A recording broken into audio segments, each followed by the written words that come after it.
Hey guys, so about a month ago, put out a video for Phase 4 BIS for cats and ICC. I got asked to some way do a prio list for it. After some thoughts and a lot of work, I put together a little spreadsheet here that will show basically the prios that I would go for. I did a lot of sims for individual things with a basis of being, okay, so what's the BIS, and going into the phase, what's the easiest things to get and work my way up to the BIS. I did a video about a week ago on the phase transition of what to really go for early on, and that seemed to put a big strong basis for this list. So I'll start with the intro. The sims are broken down on each of the sheets. I tried to do a color code for it to show what could be the biggest increases for each item. If you go and watch my last video that I just put out about a week ago, it will show you the transition pieces to get from now to easily move into the next phase. So let's start off with that. The basis of that is if you have the full BIS from this phase, which is phase 3 TOGC, and you're going into ICC, what's going to be the biggest increases to get right off the bat? As you can see straight right here is I did sim for the heroic tier set from TOGC, and it's a pretty big DPS loss to continue running that when the 251 set is just so good. I'll have to get more numbers together for that, but I'm pretty sure that the 4 sets were like 1200 DPS with just the set bonus. So that's why dropping the 4 set for the heroic tier is going to be your first priority, in my opinion, because it's such a big increase to go from like 800 DPS higher just by getting the 251 set in comparison to the 258 heroic TOGC set. You can take a look at this and say, okay, what's my next biggest upgrade? Would be either going for the tokens or the weapon.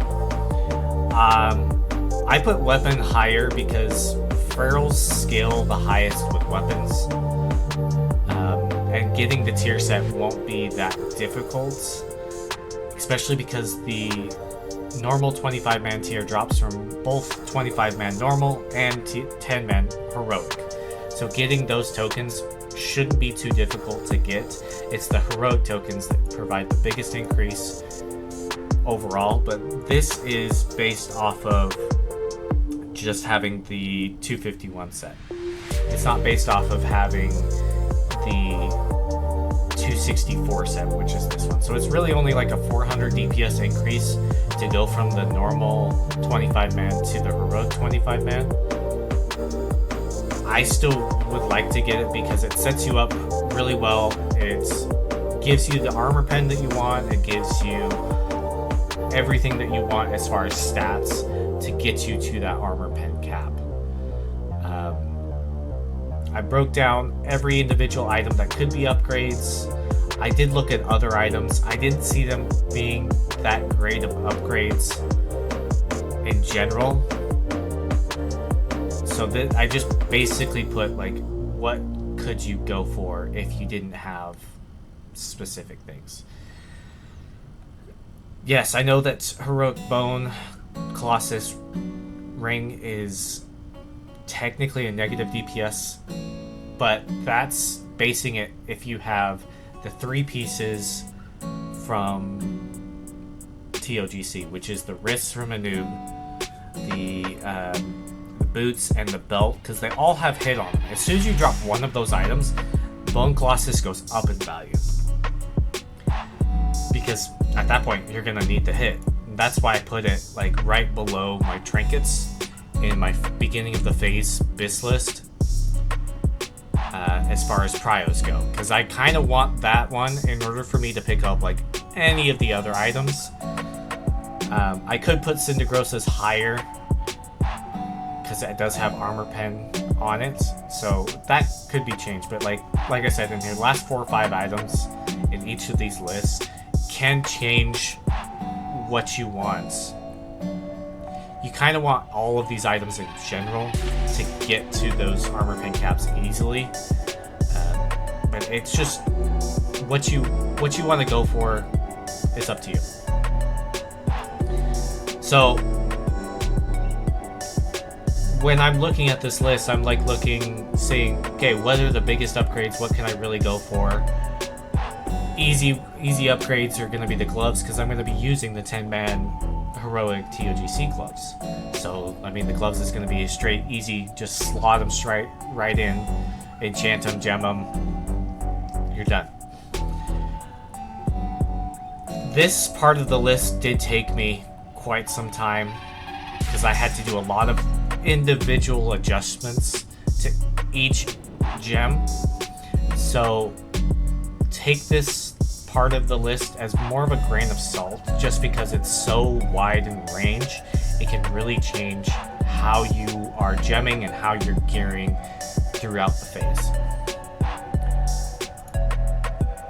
So next I've got basing off of this, just changing out the gems, the food, and just one item to hit all the caps, so that one item is that item I'm simming in each individual slot, because you want to try and still hit your caps. It's not really important to hit your hit and expertise cap and like being above it. You want to be kind of like at it or just below it for the most optimal settings, because any extra stats are just wasted at that point. And so you'll see like a lot of these items are like showing negative, because I'm basing it off of the BIS. Like, what is BIS?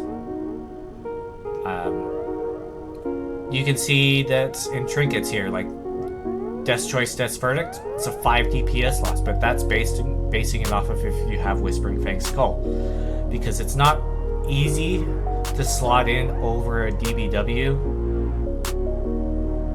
or like your runestone at that point, because like runestone's really good, but as soon as you get closer and closer to your armor pen cap, it loses its value because of the proc. The proc is only really good if you can get to that 649, 650 armor pen soft cap. But anyways, I will link this spreadsheet and my BIS list to the video. If you guys have any questions, feel free to leave comments. I try and answer all of them as best I possibly can. I am working on a few other items coming out in the next few weeks, so be on the lookout for those. Anyways, thanks guys, have fun.